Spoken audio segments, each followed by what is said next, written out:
तो hello everyone, आज हम डिस्कस करने वाले हैं एचपी टेट मेडिकल का previous year paper chemistry section, जो कि दिसंबर 2023 में हुआ था। काफी ज्यादा इंपॉर्टेंट कंसेप्ट्स हैं इसमें, तो आप तैयार रहिएगा। अपने क्वेश्चन के आंसर भी करने हैं और देखते हैं कि कितने क्वेश्चन आपके सही भी हैं। और ये क्वेश्चन इजी भी है और आई थिंक आपको आते भी होंगे बहुत सारे क्वेश्चन इसमें से। तो चलिए डिस्कस करते हैं। So our first question is, which method commonly used to separate salt from water? सोचो, दिमाग लगाओ। समुद्रों में यूज होता है। समुद्रों में क्या प्रोसेस होती है जिसकी वजह से वो एकदम से इवेपोरेट, मतलब सॉरी, मैंने आंसर ही बोल दिया।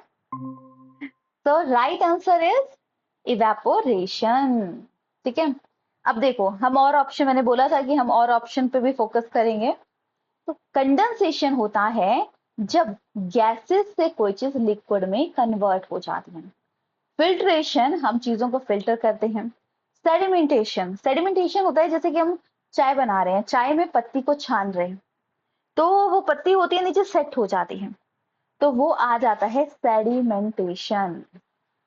Now next question is, vegetable oil on treating with hydrogen in presence of palladium and platinum, तो वो किस टाइप का रिएक्शन आ जाएगा? Addition, substitution, displacement and oxidation.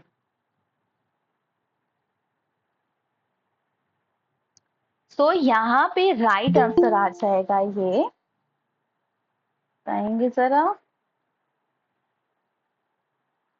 तो ये यहाँ पे राइट आंसर आ जाएगा आपका एडिशन रिएक्शन। ठीक है, वेजिटेबल ऑयल जैसे कि CH2 डबल बॉन्ड CH2 में हम हाइड्रोजन प्लस हाइड्रोजन कर रहे हैं निकल एंड पैलेडियम की प्रेजेंस में, ये क्या बन जाता है? CH3 ठीक है, तो इसमें हाइड्रोजन की एडिशन हो रही है, तो ये है एडिशन रिएक्शन।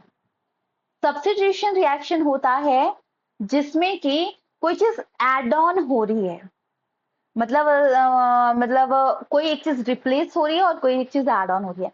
एडिशन रिएक्शन में कुछ भी रिप्लेस नहीं हो रहा।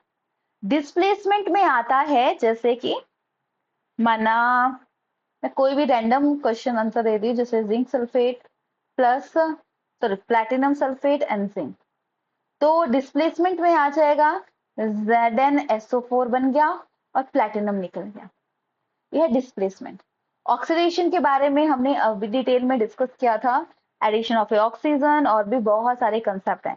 देखो, ऑक्सीडेशन रिएक्शन इसलिए नहीं होगा इसमें राइट आंसर क्योंकि उसमें एडिशन ऑफ ऑक्सीजन ऐसी चीजें बोली हैं, तो मेन इसमें addition reaction is the right answer. Now which of the following uses a hard water? क्या हो सकता है हार्ड वाटर के लिए? सर्दियों में जब पानी बहुत हार्ड हो जाता है तो हम गर्म करते हैं सॉफ्टनिंग करने के लिए, फिर भी हम क्या ऐड ऑन करते हैं इसमें? डिटर्जेंट। सोप तो बाद का काम है, सोप थोड़ी ना घोल रहे हैं हम उसको सॉफ्ट करने के लिए, तो हम क्या यूज करते हैं? Right, detergent. तो देखो ये क्वेश्चन आ गया। अब सेम क्वेश्चन मैंने आपसे पूछा था ना, ये क्वेश्चन तो आप भी बताओगे। Permanent hardness of a water is due to presence of, किसकी प्रेजेंस से परमानेंट हार्डनेस होती है? राइट, ठीक है, chloride and sulphide of calcium and magnesium. तो देखो कितने इजी क्वेश्चन आए हैं इस लेटेस्ट पेपर में, इसमें से तो आपके आराम से देखो, अगर किसी ने ये जो 3 क्लासेस है ना, इनको भी 2 से 3 बार देखा है, जो हमने मैराथन टाइप की क्लासेस ली हैं, उसके भी आराम से मतलब ये इस टाइप का पेपर को वो कर लेगा, बट ये है कि उन्होंने पढ़ा हो अच्छे से। ठीक है, so right, chloride and sulphide of calcium and magnesium. और परमानेंट हार्डनेस किस टाइप की होती है? बाइकार्बोनेट या नॉन कार्बोनेट? कार्बोनेट टाइप की होती है या नॉन कार्बोनेट टाइप की? ये भी पढ़ा था हमने, राइट, कार्बोनेट टाइप की।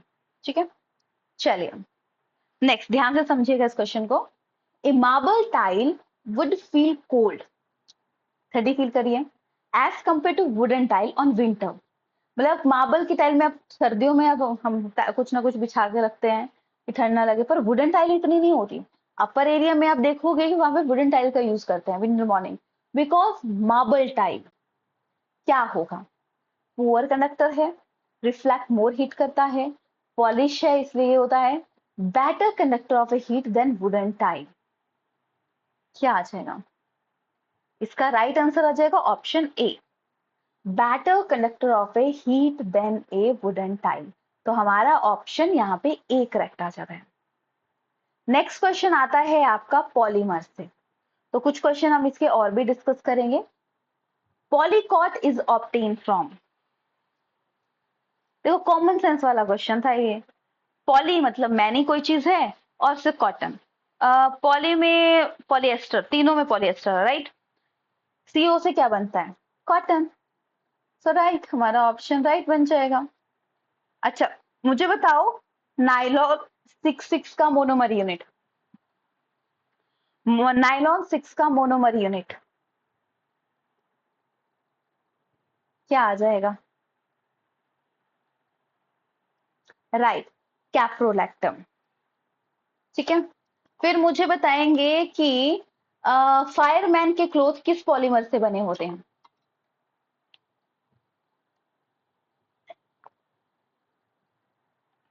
राइट, ऑर्लॉन किसका अदर नेम है?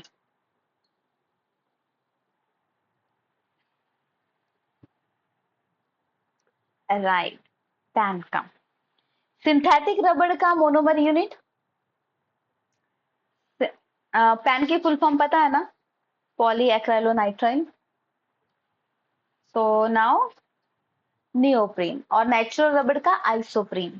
ठीक है, जिग्नर नाटा कैटलिस्ट तो बताओ क्या है, एक ही चीज। अच्छा, जिग्नर नाटा कैटलिस्ट से, जिग्नर नाटा कैटलिस्ट से किस टाइप के पॉलीमर बनते हैं, हाई डेंसिटी या लो डेंसिटी? और नाम भी बताना उसका कैटलिस्ट का। राइट, हाई डेंसिटी बन गए, नाम बताओ जल्दी से। ये आपको ऐसा मत सोचो कि आंसर करने पड़ रहे हैं, छोड़ दो क्लास। देखो ये चीज आपके लिए ही फायदेमंद है। देखो पॉलीकॉट क्वेश्चन आया था, इजी आया था, मैं इसको करवा के आपने सही आंसर किया था, then go to next step. But मैं फिर भी करवा रही हूँ ताकि आपका ओवरऑल रिवाइज हो सके। जिन जिन क्वेश्चन में ऐसा रहेगा उनका हम करेंगे डिस्कस। हाँ, टाइटेनियम सभी रिपीट करेंगे, टाइटेनियम टेट्राक्लोराइड, एल्यूमिनियम डाइथाइल था, ट्राइथाइल। ठीक है, तो एल्यूमिनियम ट्राइक्लोराइड था क्या? इथाइल था, जिग्नर नाटा कैटलिस्ट। तो ये मतलब कैटलिस्ट किस लिए रोल प्ले करते हैं? ये रोल प्ले करते हैं रिएक्शन को स्पीड अप करने के लिए। ठीक है, तो ये आ जाता है titanium trichloride and aluminium dimethyl chloride. ठीक है, थोड़ा सा रॉन्ग है, बाकी ठीक है। टाइटेनियम टेट्राक्लोराइड आ गया, दूसरा है aluminium dry methyl tri methyl. Right, चलिए। हाँ, मुझे बताएंगे विच of the following not a common property, plastic की इनमें से कौन सी प्रॉपर्टी नहीं हो सकती? कौन सा होगा? नॉन रिएक्टिव है, लाइट वेट की है, ड्यूरेबल है, गुड कंडक्टर है इलेक्ट्रिसिटी, क्या हो सकता है इसमें से? सही सी बात है, देखो कॉमन सेंस के क्वेश्चन आ गए दो तीन तो। अब हम बोलते हैं जो इलेक्ट्रिक से प्लास्टिक के हाथ ग्लव्स पहन के काम करते हैं इलेक्ट्रिक, ताकि करंट ना लग सके, क्योंकि वो इंसुलेटर हैं। तभी तो ऑप्शन सही है। फिर आते हैं एक्सस्टेबल नेचुरल रिसोर्सेज, मतलब नेचुरल रिसोर्सेज का खत्म होना, क्या रीजन है? Unlimited quantity, not depend upon the nature, limited in quantity, not existent by a human activity.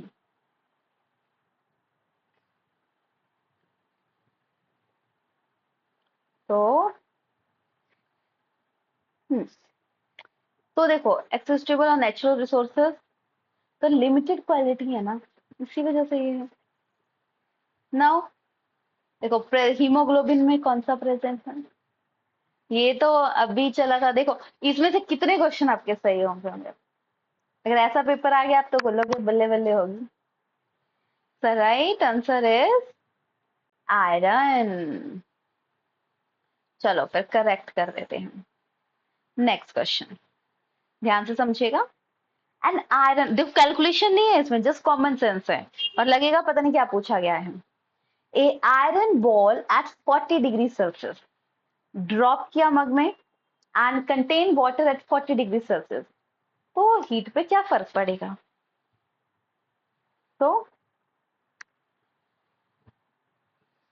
Flow of a iron ball to water, not flow from a iron ball to water to from the water to iron ball आना था, ball ही आ गया। Flow of a water to iron ball increase the temperature, देखो जब temperature constant है क्या ही फर्क पड़ेगा, ठीक है कोई फर्क नहीं पड़ेगा, तो ऑप्शन भी सही है।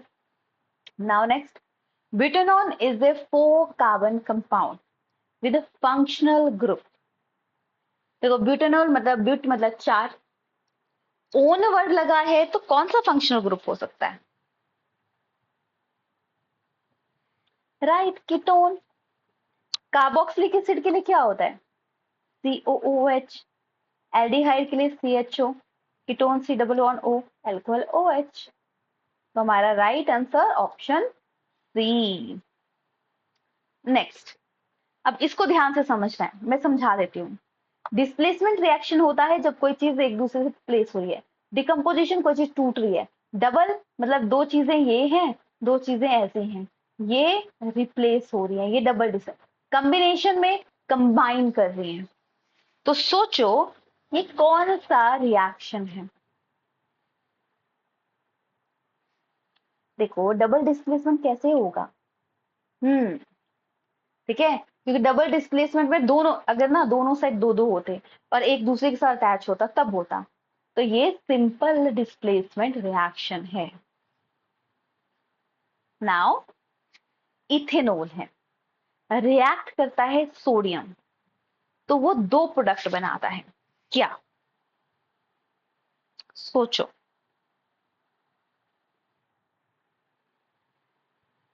देखो ये है इथेनॉल, सोडियम है सोप बनाने के लिए इससे बोलते हैं, सोडियम इथॉक्साइड बन गया और हाइड्रोजन गैस रिलीज होती है, ठीक है, तो क्या बन गया? सोडियम इथॉक्साइड, ठीक है, प्लस हाइड्रोजन, तो इथॉक्साइड ये है हमारा ऑप्शन सी। अच्छा सोप किस प्रोसेस से बनता है? सोप किस प्रोसेस से बनता है?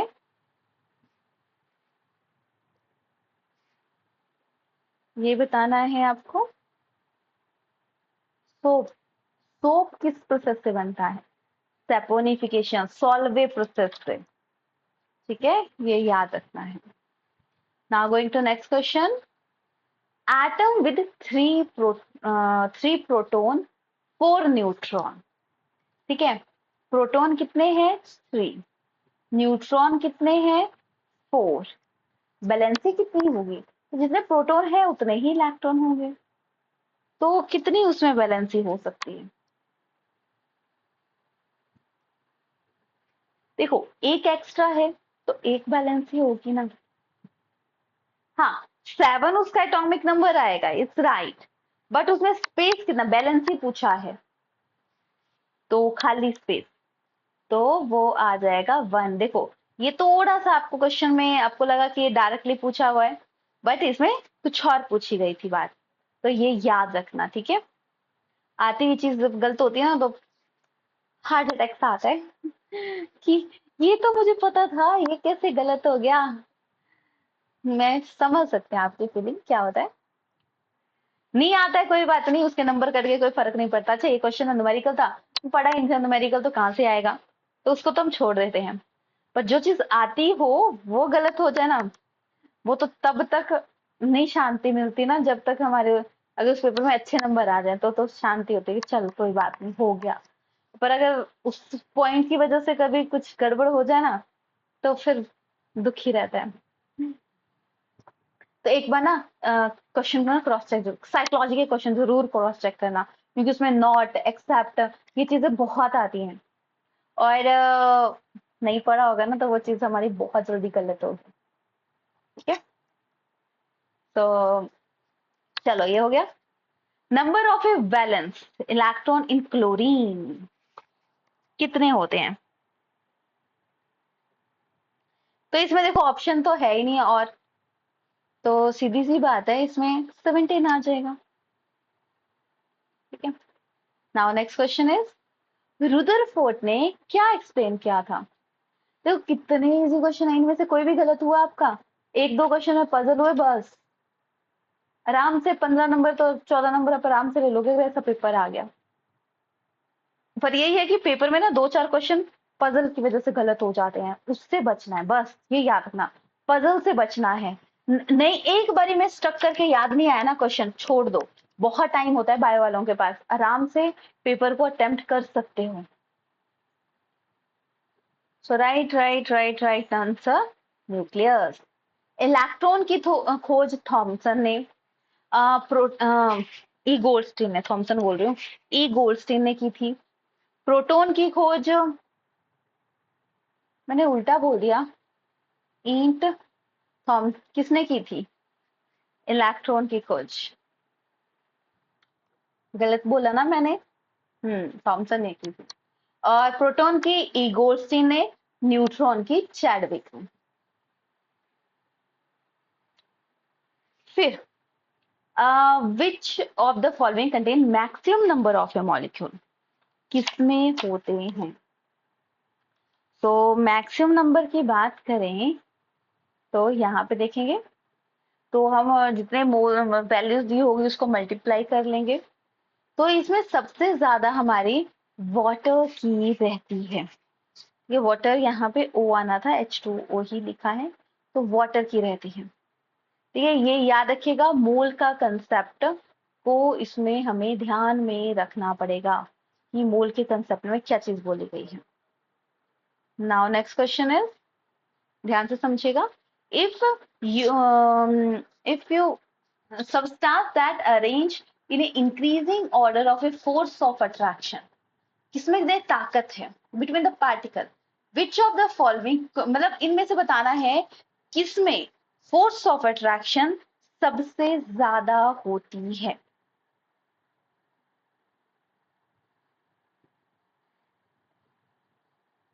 ऑक्सीजन, वाटर एंड शुगर, मतलब अरेंज करना था, यहाँ पे कॉमा आना थे। ठीक है, सॉलिड, फिर लिक्विड, फिर गैसेस, गैसेस में कम होती है।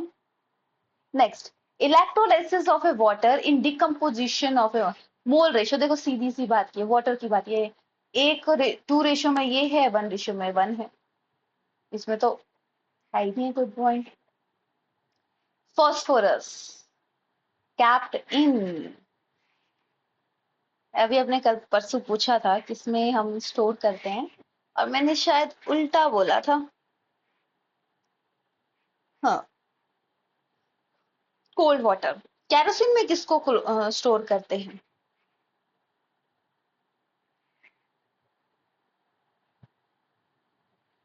सोडियम। एमोनिया, अब एमोनिया वर्ड है, एमोनिया किस प्रोसेस से बनाया जाता है?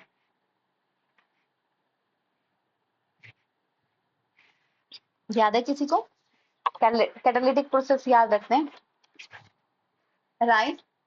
एमोनिया बनाया जाता है हैबर प्रोसेस से। ठीक है, इसमें पूछा जाता है कैटलिस्ट कौन है, प्रमोटर कौन है? तो इसमें कैटलिस्ट आता है आपका आयरन, प्रमोटर, प्रमोटर कौन आता है? मॉलिब्डेनम। सबने याद रखना है इस चीज को। Now next question is, which of the following hydrocarbon undergo addition reaction, याद रखिएगा जिसमें डबल बॉन्ड होंगे ना वो एडिशन रिएक्शन में पार्टिसिपेट करेंगे। पहले भी हमने हाइड्रोजनेशन वाला कंसेप्ट पढ़ा था, तो इसमें आ जाएगा आपका राइट C2H2 पर ऑप्शन में देखो, और कौन है? Only D. अच्छा डी ही है, दो दो बार चीजें लिखी गई हैं, थोड़ा सा रॉन्ग हो गया ये 2 बार है, पर याद रखिएगा ये आ जाता है। ठीक है, और C3H6 भी आ जाता है, क्योंकि सी में जैसे कि अरेंज है, जैसे कि 6 है तो माना आपने 3 लगा दिए, तो ये डबल बॉन्ड है, तो इसमें भी पॉसिबल है एडिशन रिएक्शन की। So now most durable metal plating on iron protect against corrosion. आपको आयरन से बचाना है कोरोजन, तो किसकी हम कोडिंग करते हैं?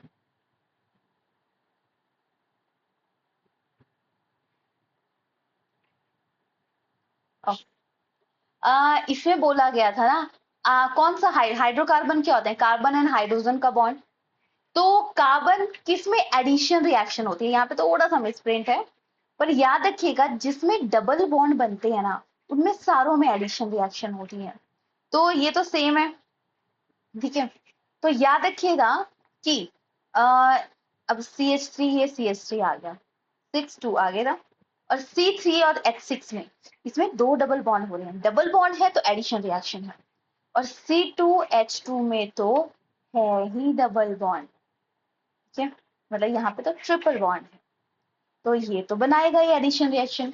याद रखिएगा एडिशन रिएक्शन जहां वहां पे तो होंगे ही होंगे जहां पे double bond and triple bond की बात की गई होगी, ये याद रखना है, ठीक है। नाउ हाँ ओनली डी, डी मतलब ऑप्शन में नहीं ना, पता नहीं, मैंने ये भी रॉन्ग है, ऑप्शन में तो दो चीजें आनी थी, पर मे भी शायद यही चीज दी गई होगी, ये थोड़ा सा क्वेश्चन लिखने में गलत हो गया, ठीक है। तो अगर ऑप्शन में नहीं है तो डी आएगा, अगर माना सी कोई ऑप्शन में है ही नहीं है तो डी को तो प्रेफरेंस दी ही जाएगी। Most durable metal plating of iron क्या आ जाएगा? राइट, जिंक की प्लेटिंग करते हैं हम इसमें, सो हमारा राइट आंसर, जिसे क्या बोलते हैं? गल्वेनाइजेशन प्रोसेस। रस्ट बनते हैं तो Fe2O3XH2O। अच्छा मुझे बताओ, ये रस्ट का फॉर्मूला है, अब रस्टिंग से वेट इंक्रीज करेगा या डिक्रीज? रस्टिंग से वेट इंक्रीज करेगा या डिक्रीज? Right, decrease. और डिक्रीज कहाँ करेगा? इंक्रीज करेगा। सोचो, अब कोई सब्सटेंस है उसमें ऑक्सीजन ऐड ऑन हो रही है और चीजें ऐड ऑन हो रही हैं, तभी तो वो क्रोजन लग रहा है, तो उसकी वजह से वेट बढ़ेगा क्योंकि वो मॉइस्चर को कैप्चर करता है। Next, which of the following element exist maximum number of a balance electron? तो क्या आ जाएगा इसमें? तो मैक्सिमम इसमें आ जाएगा फॉस्फोरस का, ठीक है, बैलेंस फॉस्फोरस आ जाता है, ऑप्शन डी हमारा यहाँ पे करेक्ट है। नाउ अब ध्यान से समझना है इस क्वेश्चन को, क्या है? Anaerobic bacteria digest animal waste and produce by biogas, change a, the biogas is then burned as a fuel, change B, the following statement pertain to these change to correct। तो क्या है? एक chemical process है, B chemical process है, both chemical process है, कोई भी chemical process नहीं है, तो सीधी सी बात पता लग रही है, तो इसमें क्या आ जाता है आपका सी, राइट। नेक्स्ट क्वेश्चन, पता नहीं कितनी बार किया, ये मैं आपको पूछने से रहने देती हूँ। विनेगर में एसिटिक एसिड मतलब 5 to 8% acetic acid in water is called a vinegar. ये क्वेश्चन का आंसर आपने करना है। कल मैं बता रही थी, इसमें थोड़ा सा मैंने पहले अलग एक्सप्लेन किया था। A person living in Shimla observed that cooking food without using pressure cooker take more time. The reason for this observation is high time। क्यों वो ज्यादा टाइम लगता है वहां पे? प्रेशर, मैंने पहले शायद बोला था कि प्रेशर डिक्रीज हो जाता है इसलिए, क्योंकि प्रेशर डिक्रीज का मतलब है गैसियस पार्टिकल वाटर में कम डिसॉल्व हैं, तो प्रेशर डिक्रीज।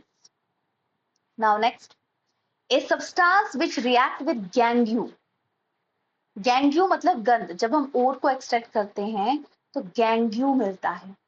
तो गैंग्यू का किसके साथ रिएक्ट करेंगे कि स्लैग बन जाएगा, जब हमने क्लीन करना हो तो यूज करते हैं। तो राइट, फ्लक्स। एक चीज और तरीके से क्वेश्चन आता है, अगर गैंग्यू एसिडिक है तो फ्लक्स बेसिक यूज करेंगे, ठीक है, फिर मिक्स हो जाएगा, फिर उसको क्लीन अप कर सकते हैं। तो ऑप्शन ए हमारा यहाँ पे करेक्ट बन जाता है। Next, which of the following statement is correct regarding rusting of corrosion? Iron rusts faster in saline water than in pure water. Less active metal are readily corroded. Less reactive metal तो कभी corrode होगी ही नहीं जल्दी, वो तो ज्यादा time लगेगी। Air and moisture decrease corrosion. देखो एयर और मॉइस्चर तो corrosion को इंक्रीज करते हैं। Frozen occurs slowly at band stretching and cut in metal. ये तो अलग ही चीज पूछी है। तो right answer option A, right. Now a wooden spoon is dipped in a cup of ice cream. If other and क्या होगा? वुडन आइसक्रीम को डिप किया है आपने cup of ice cream, spoon dipped in cup of ice cream. Wooden में क्या होता है? क्या वहां पे हीट ट्रांसफर होती है या नहीं? यहाँ पता है डस नॉट बिकम कोल्ड, क्योंकि वो ट्रांसफर ही नहीं होगी हीट, ठीक है, वुडन में ट्रांसफर नहीं होती। ये चीज आपको ध्यान में रखनी है। बाकी अगर कोई और चीज पूछी होती तो शायद ट्रांसफर होता। अच्छा मुझे बताओ कि जब सॉलिड को हीट करते हैं तो वो किस प्रोसेस से हीट होता है? Conduction, convection, radiation. सॉलिड को जब हीट करते हैं तो वो किस प्रोसेस से हीट होता है?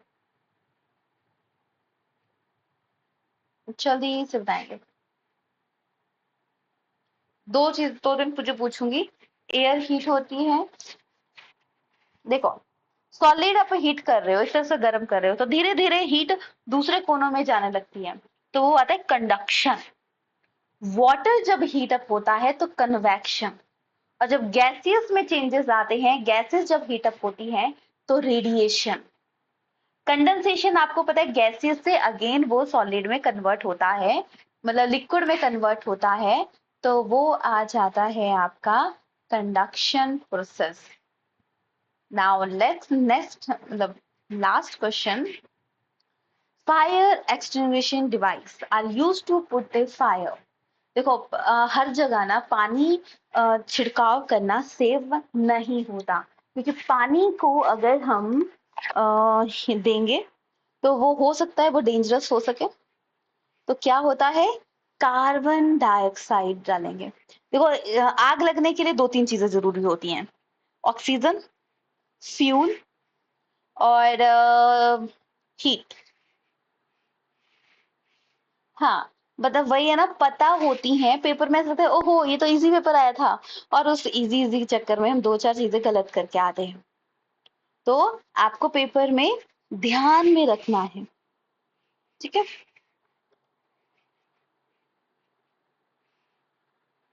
आई नो, देखो एक एक नंबर से कई बार रहता है, फिर उससे बड़ा दुख होता है। तो इस बार आपने इस तरीके से पेपर अटेम्प्ट करना है कि ठीक है, एक बार क्रॉस चेक जरूर करके रखना। एक बार क्वेश्चन पढ़ा, समझना है, क्वेश्चन को समझने में थोड़ा सा टाइम देना है, और फिर क्वेश्चन को अटेम्प्ट करना है, उसके ही थ्रू आप सही आंसर को कर पाओगे। अगर जैसे कई बार होता है पजल पजल में हम सही चीजें गलत कर देते हैं, तो ये ध्यान में रखना है। तो देखो 30 क्वेश्चन थे, कितने इजी क्वेश्चन थे। अभी इसके लिए आप सोच, इस ऐसा क्वेश्चन पेपर आ गया तो आपको लगेगा ये तो क्वालिफाई कर लेंगे अब तो, बट वही है ना, कई बार चीजें अलग भी आ जाती हैं, दो चार क्वेश्चन अगर टिपिकल आ गए बीच में, तो आपको ना हर चीज सोच समझ के क्रॉस चेक जरूर करना है और समझना है। अच्छा स्लैग बताना है, देखो जब आप गैंगयू को मिक्स कर रहे हैं फ्लक्स से, देखो गैंगयू होता है गन, जब ना कोई चीज हमने मेटल को एक्सट्रैक्ट करना है तो अब मेटल डायरेक्टली थोड़ी ना मिलेगा, उसका पीस मिलेगा, ठीक है, लम्प्स मिलेंगे, उसको हमने पाउडर फॉर्म में कन्वर्ट कर दिया, उसमें मिट्टी धूल मिट्टी बहुत सारी चीजें होंगी, उसको हम गैंगयू बोलेंगे। फिर उसको हम क्लीन करने के लिए फ्लक्स एक और केमिकल यूज करेंगे, क्योंकि वो तो पहले सॉलिड पाउडर है ना, सॉलिड पाउडर को हम लिक्विड पाउडर में मिक्स करेंगे, उसे हम फ्लक्स बोलेंगे।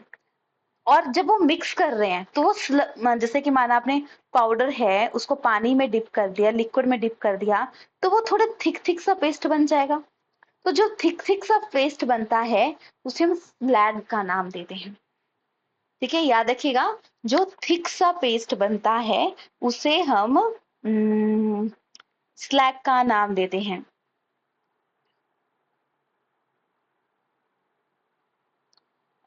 ठीक है, याद रखिएगा।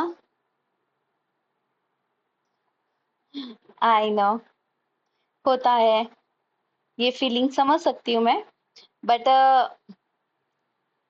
आप इस बार अच्छे से दिएगा, 1-2 नंबर का चांस ही ना रहे, बस ये सोचे कि अच्छा स्कोर रहेगा, इस तरीके से पेपर अटेम्प्ट करना है। ठीक है, राइट, सो होगा, बस ये सोच के करना है बिना टेंशन के, टेंशन के मारे या 4-5 क्वेश्चन गलत करके आते हैं सारे, मुझे पता है।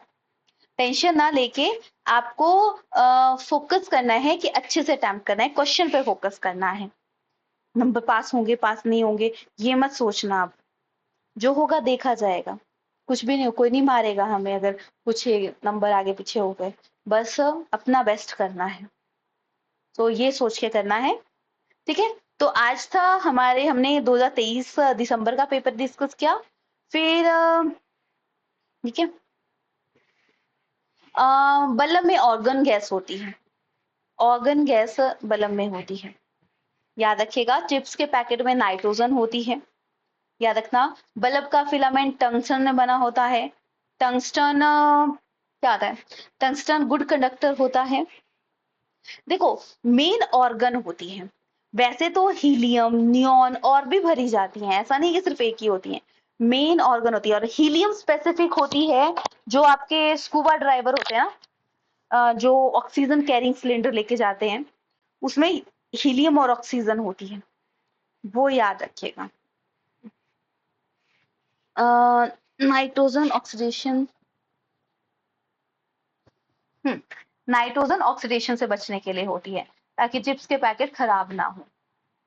और बल्ब में गैस इसलिए फिर जाती है कि ताकि इलेक्ट्रॉन का अनबैलेंस ना हो, इसलिए भरी जाती है।